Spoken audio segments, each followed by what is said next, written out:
king of German mercenaries. Chapter 32, Say It Again, I Like to Hear It. In the evening, when everyone had set up camp, Schauer came back and brought back a piece of news that shocked Marin. At 10 o'clock tomorrow morning, the Emperor would personally visit the recruitment point at the south gate to inspect the recruitment situation. Marin was instantly excited. The Emperor, although he was a poor emperor who could not give you money, could give you status with just one word. Moreover, if you were recruited by the Emperor, he could actually give you money, although it was only a low salary. The next morning, Marin set out with his troops to the south gate of Vienna to guard the Emperor. However, because the Emperor was going on a tour, when he arrived at the south gate, even though Marin showed the legal certificate of the Hoffman mercenary group, their weapons were temporarily confiscated. Because, unlike those scattered soldiers, Marin's group has hundreds of people. If they continue to hold weapons, they may be able to assassinate the Emperor. Not only that, the Vienna garrison also mobilized 50 fully armed cavalrymen to monitor the Hoffman mercenary group to prevent them from attacking the Emperor. Marin didn't care about this. After all, he didn't come to assassinate the Emperor, but to please him.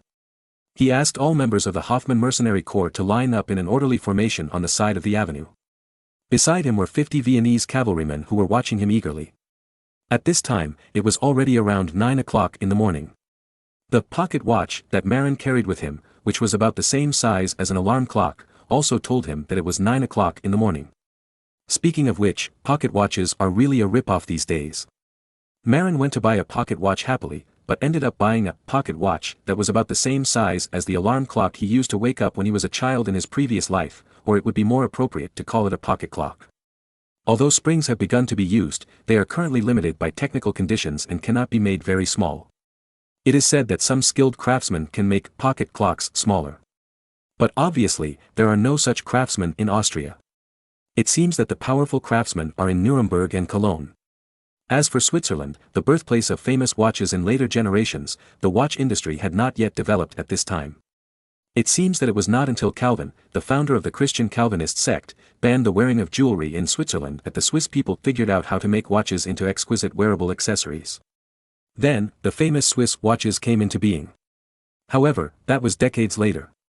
Marin chose a good location, next to the avenue beside the recruiting square outside the south gate of Vienna. The Emperor had to pass through here to enter the recruiting square. Of course, many people wanted to occupy such a good location. However, Marin had 100 fierce thugs, and those scattered soldiers could not afford to offend them. However, it was precisely because they occupied such a good location that they aroused the suspicion of the recruiting officers. Therefore, the recruiting office placed 50 cavalry here, on the one hand to protect the Emperor's safety when passing through, and on the other hand to monitor Marin and his group.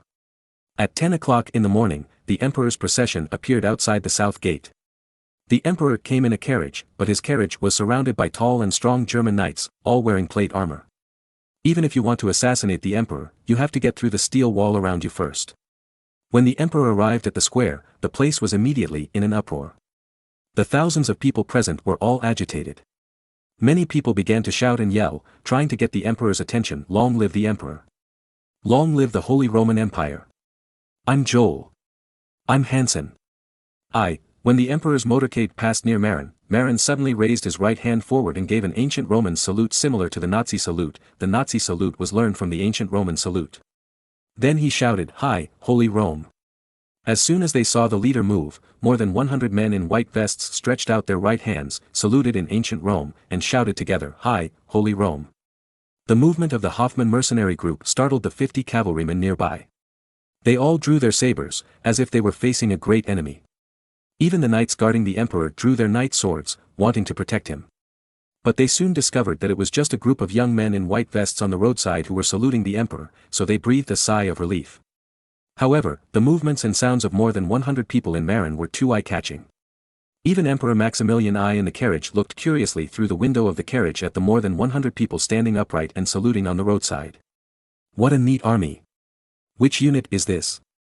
They look very elite. Maximilian I asked Count Frederick II of Hohenzollern, who was riding in the same car with him. Count Frederick certainly didn't know, so he shrugged, who knows? I have neither seen nor heard of it. After a while, the Emperor came to the platform in the middle of the square, climbed up, and delivered a few high-sounding speeches. Then, Count Hohenzollern announced that the selection officially began. Today the selection started, specially waiting for the Emperor to come. Then, the whole square was in an uproar, and everyone lined up as required. Marin took a look. Shit, we're a little far from the queue. He thought about it and decided to cut in line. And he cut in line as a whole. Then, he waved his hand and began to direct the team to cut in line. However, they lined up neatly to cut in line, and were very arrogant. March in step. 1-1-121, 1-1-121. Then, all the members of the Hoffman mercenary group marched in neat steps from the side to the front of the team. Marin had given a death order at the beginning. Without his order, they had to keep going even if there were mountains of swords and seas of fire ahead. Then, under Marin's command, 105 of his men rushed to the front of the queue in a very orderly pace that seemed very neat to outsiders. Where did this guy come from? He doesn't know the rules. Count Hohenzollern was a little unhappy and planned to send people to drive away Marin and his gang. But the emperor seemed to be interested in them and stopped the count. Those who were lining up to take photos were naturally unwilling to be squeezed out. However, the 100 people led by Marin seemed not to see them, and they looked forward, and marching in step. In the end, under the powerful momentum of Marin's 100 men, they chose to give in. After entering the front of the team, Marin shouted, "Stand still." Then, with a swish, the 100 people suddenly stopped in unison. Then, Marin shouted again, "Turn right." All members of the Hoffman mercenary group turned right in unison and faced forward, with no expression on their faces and without looking around. The discipline is so strict.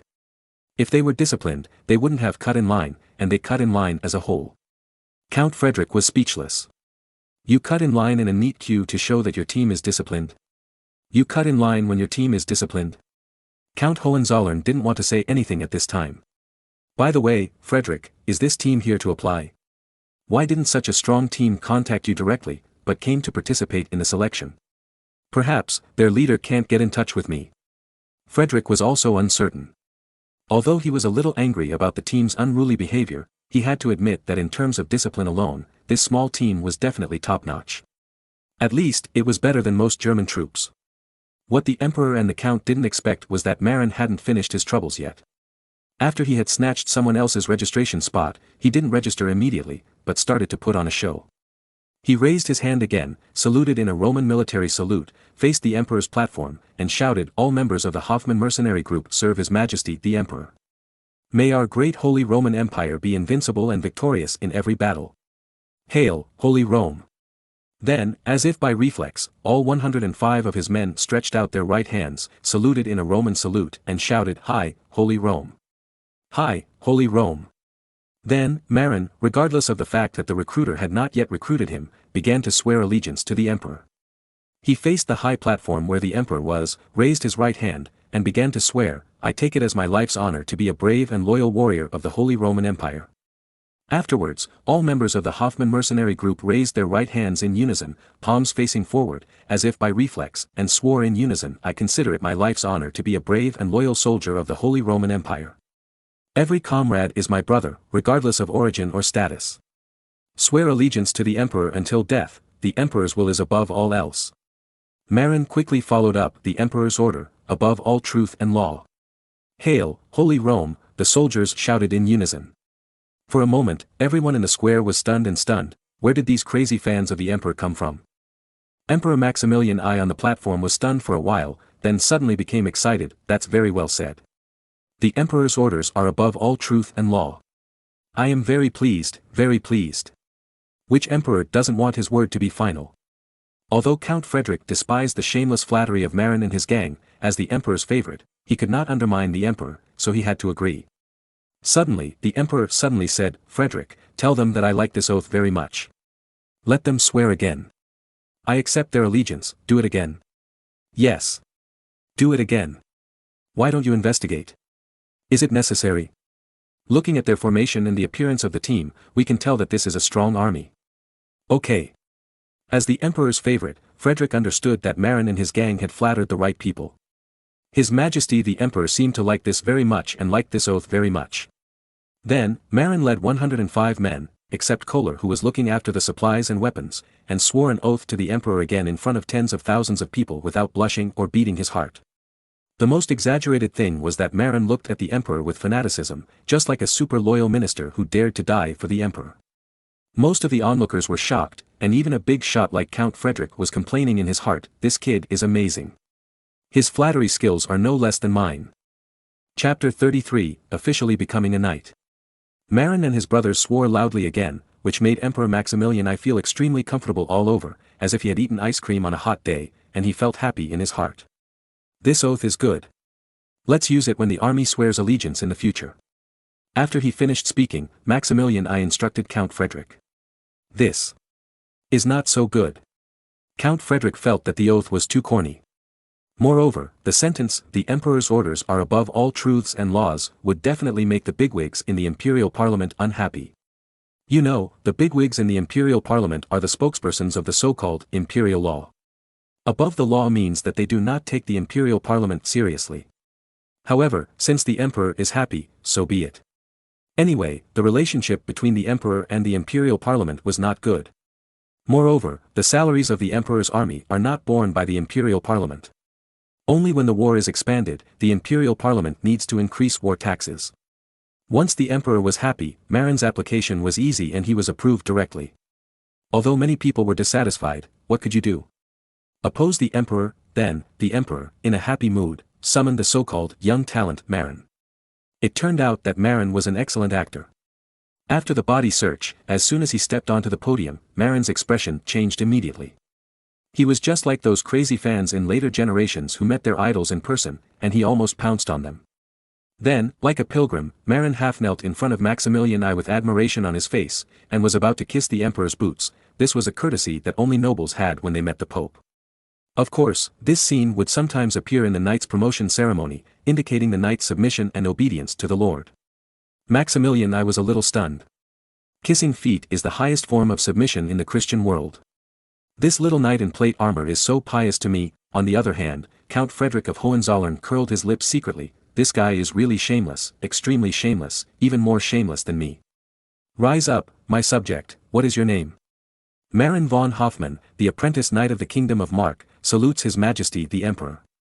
After Marin stood up, he immediately raised his right hand and gave an ancient Roman military salute. This is the ancient Roman military salute. Since we are the Holy Roman Empire, it is most appropriate to perform this salute. Marin said loudly. In fact, the Holy Roman Empire was neither holy nor Roman. However, the title of Emperor of the Romans was not self-proclaimed by the Holy Roman Empire, but was granted by the Pope of Rome. So, legally speaking, it is not wrong. Well, good. By the way, young knight, you are still a trainee knight? The emperor realized that such an outstanding talent was only a trainee knight. Is Count Mark blind? It's like this, Your Majesty. I'm only 17 years old and haven't had time to be conferred the title by Count Mark. When I heard that His Majesty the Emperor was recruiting soldiers, I immediately rushed to Vienna. Later, I saw that many people in Vienna couldn't catch up with the previous recruitment, so I simply gathered 100 people and trained them for more than a month. Marin pretended to be embarrassed and said, shyly. No matter how you look at it, it seems that he deserves to be joined. He's only 17 years old, no wonder he hasn't been officially conferred yet.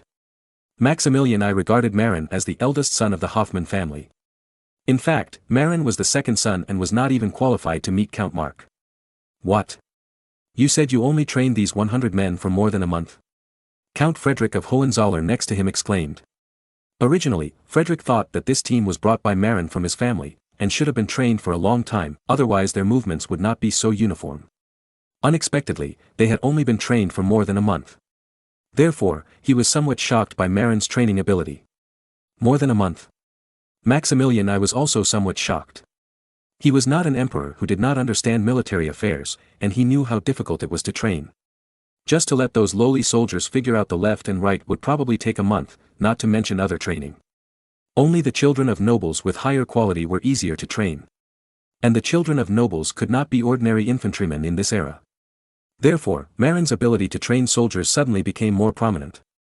It is like this, Your Majesty. I was born into a family of knights. I have practiced martial arts since I was young and have learned certain military knowledge. Moreover, I once studied with a great sage who traveled the world. He taught me some methods of training soldiers. Oh, I got it. So, how did you make these lowly civilians so obedient in just 1 month? Count Hohenzollern asked curiously. As a great noble, Count Frederick II of Hohenzollern looked down on those uneducated civilians. He felt that it was quite difficult to make those stupid civilians understand various instructions. However, Marin did not want to tell the secret to Count Hohenzollern, as that was his specialty. So he could only vaguely say, it's nothing more than whipping and beating with sticks. If you don't complete the prescribed actions, you won't be given food. Marin began to mislead the Count. But Frederick really believed it. Because, that's what the nobles did when they trained the civilian army. In his opinion, Marin's methods were just a little more ruthless, so the results were faster. Or, it just happened that the people Marin recruited were more talented. At this moment, Emperor Maximilian I suddenly said with a serious face, Knight Marin, you said you are still an apprentice knight, so how good are your martial arts? Are you willing to sacrifice your life for me? Marin was startled, but quickly reacted, Your Majesty, I have been practicing martial arts since I was a child. At present, except for my height and strength, I have no other problems. The Emperor's will is Marin's pursuit. After saying that, a Roman military salute was formed again. Very good, I am very pleased. Knight Marin, I now officially appoint you as a royal knight and command the infantry for me. Are you willing? Maximilian I said seriously. Maximilian I was so easy to canonize Marin because he had considered it carefully, not just casually. First, he really appreciated Marin's fanatical fans. Second, it was also to show other nobles in the empire, see, if you work for me, I will not treat you unfairly. This is a bit like buying horse bones for 1,000 gold coins. If it were put in modern times, many people would probably see through it, but in this era, it is still very effective. And Marin became the horse bones that were bought for 1,000 gold coins. Moreover, Marin's flattering oath was very much in line with Maximilian I's taste. Although Maximilian I was capable, he was very proud. This oath was tailor-made for Maximilian I, which made the emperor extremely satisfied and planned to promote it. In addition to spending a lot of money to buy horse bones for others to see, the reason for canonizing Marin as a formal knight was also to reward Marin for making such a good oath. Marin shuddered all over, and after reacting, he quickly bowed and thanked him, and at the same time, he winked at the flag-bearer Garland. Garland was not stupid, and quickly handed over Marin's rectangular knight flag. There was a swallowtail-shaped fork at the end of the flag, representing an apprentice knight. The emperor's attendant also took out a pair of scissors and cut off the fork of Marin's knight flag, indicating that Marin was officially promoted from an apprentice knight to a formal knight. Then, Marin half-knelt in front of the emperor and swore allegiance as usual. The emperor announced that he would give Marin a cloak, armor and spurs. Of course, there were none on the scene, and Marin had to go to the palace treasury to get a set afterwards. Marin was also extremely surprised at this time. He hadn't even fought in the war yet, but he was already a knight just by pleasing the emperor. If he could win some military merits. Marin was so happy that he couldn't even think about it. No wonder everyone in the future loves to flatter their leaders. They don't even have to do anything to get rewarded and promoted. Marin realized. If he had realized it earlier in his previous life, he wouldn't have been just a small clerk. And his gaze towards the emperor was even more fiery. The emperor was awesome, he just casually promoted me from an apprentice to a full-fledged knight. You know, in the whole of Germany, there are at least tens of thousands or even more than 100,000 apprentice knights. But in the end, very few can be officially knighted. And Marin, in terms of martial arts, can only be considered ordinary, and it is almost difficult for him to pass the normal knight competitions and tests. However, just by a shocking show of flattery, he successfully crossed the gap that many people would find difficult to cross in their lifetime. Marin felt that he was not looking at the emperor, but at a machine for conferring titles. The emperor, who felt good about himself and had a strong sense of vanity, automatically interpreted Marin's ardent gaze as his admiration for himself, just like the surging waters of the Danube, which was endless. Chapter 34, Brutal Assault on Spear Infantry. Maximilian I was not a fool after all, and he was considered to be a relatively powerful member of the Habsburg family. On the other hand, the rest of the Habsburg royal family was not very powerful, so after calming down, he wanted to test Marin. My dear, how is the combat effectiveness of your mercenary group? Of course, the tactics my mercenary group has trained are specifically aimed at Swiss mercenaries. Marin said confidently. Really? Maximilian I was cheered up. You know, Swiss mercenaries are the main fighting force in the French army. Although the French have many knights, their newly formed spearmen can also restrain them.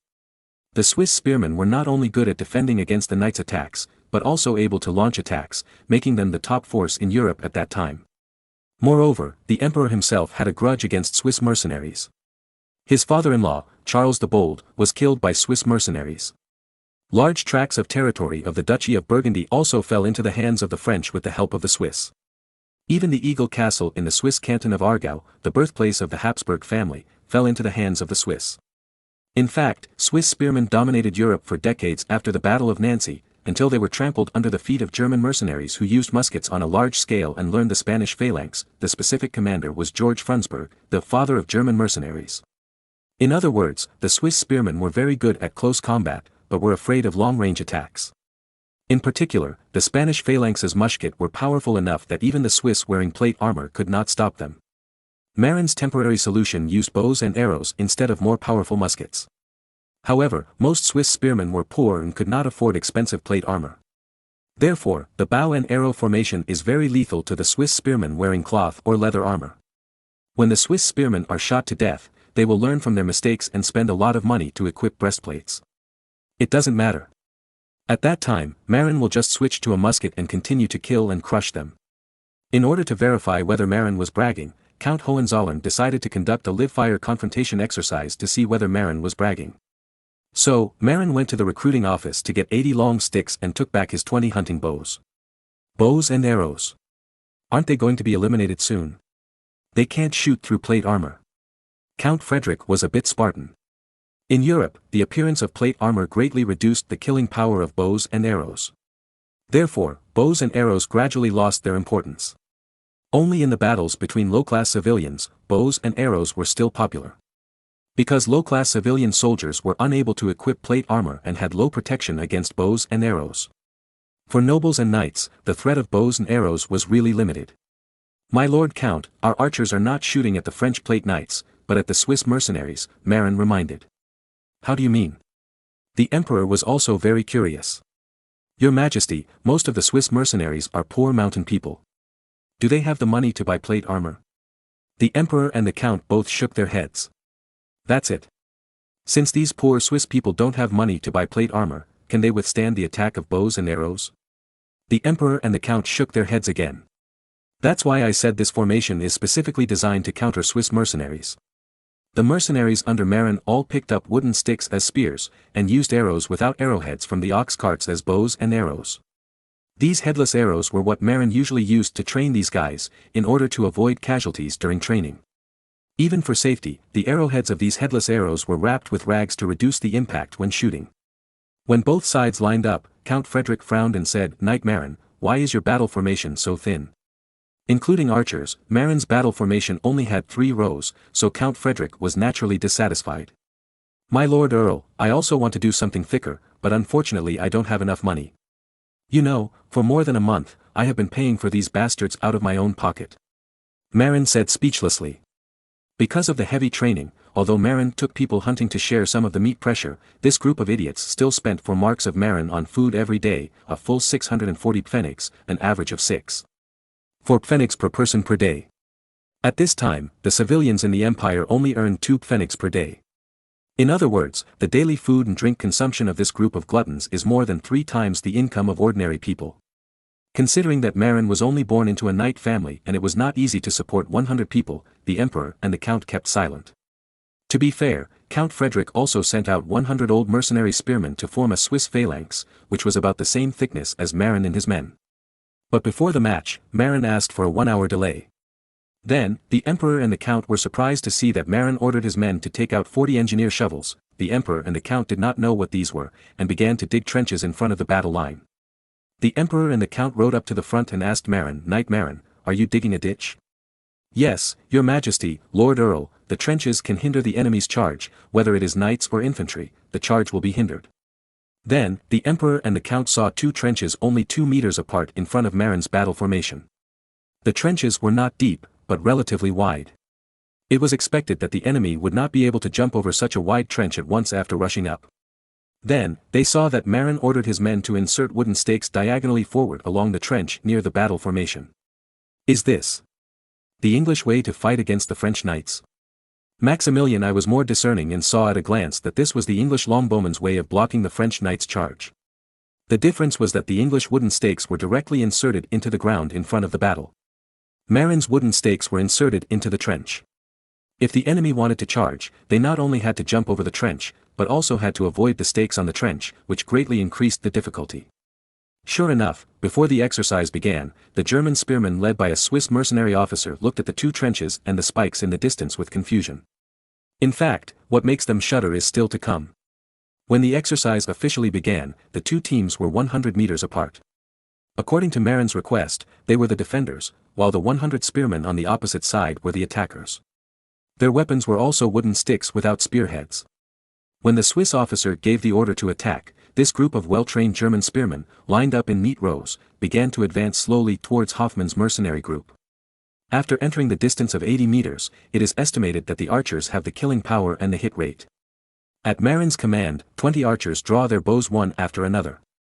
Although there were no arrows and the arrowheads were wrapped in rags, it still hurt when they hit people. Especially since the German spearmen, like the Swiss spearmen, wore fancy cloth clothes that could not resist the arrows at all. If an arrow hits a soldier, unless the arrow hits a very unimportant position, the soldier will be judged as killed or injured and will have to withdraw from the battle. At a distance of 80 meters, the archer's hit rate was not high, and no one thought much of it. At a distance of 70 to 80 meters, the German spearmen only lost 5 people. But after entering 60 meters, the casualties began to increase greatly. Because at this distance, there is no need for projectiles, and accurate horizontal shooting can be used to kill. At a distance of about 60 meters, after a round of arrows, the German spearmen lost 9 people at once.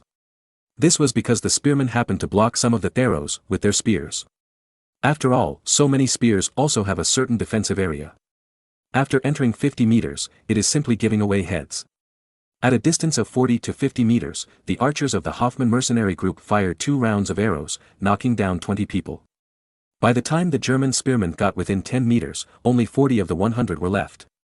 That is to say, 60 people were killed in action or retired from the battle due to injuries along the way. Moreover, many people were not judged injured or killed, but were actually injured. After all, bows and arrows are also hard objects. With strong kinetic energy, even if the arrow is wrapped in rags, it is still very painful when it hits a person, comparable to being hit by a stone. Some unlucky people were directly injured by the arrow. Archers are so powerful. Maximilian I and Count Frederick usually played knights. Knights wore Gothic plate armor and simply despised bows and arrows. However, infantry could not ignore the threat of bows and arrows.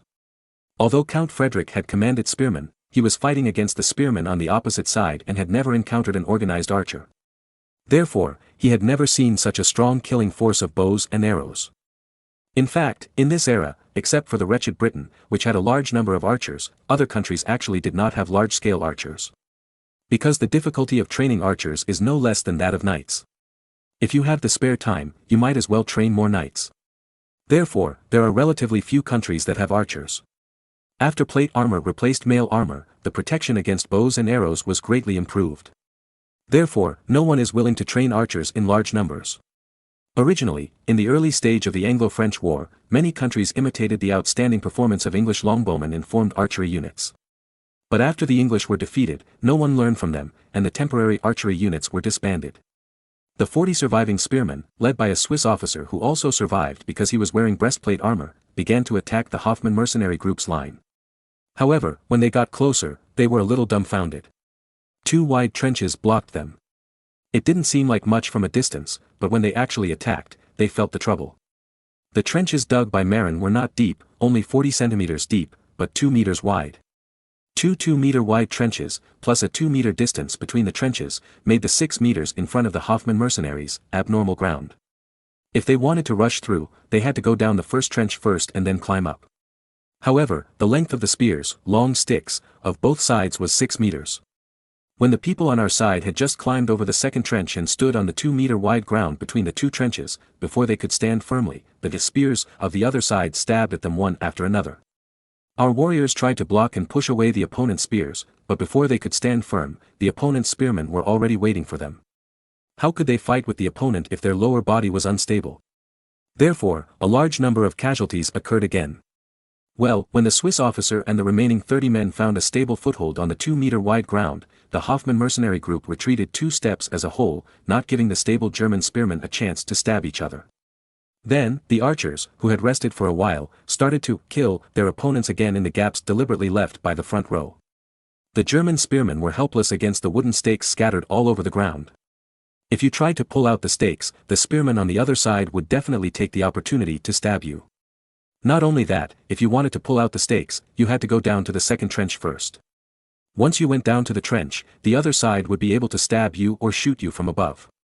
But if the stakes were not removed, the troops would not be able to move forward. The Swiss officer reacted and hurriedly led his troops to bypass the left. However, he only had about 20 people left. He went around to the left, but the number of people on both sides was seriously unequal. At this time, Marin waved his hand directly, and all members of the Hoffman mercenary group quickly turned the team, using a very beautiful formation change to face the remaining 20 or so German spearmen. Then, everyone kept the formation and rushed forward, stabbing the remaining troops of the opponent. In the end, only 10 people on Marin's side were stabbed by the opponent's wooden sticks because their martial arts were not as good as the veterans on the opposite side, and they were judged as casualties. "What a massacre!" exclaimed the emperor.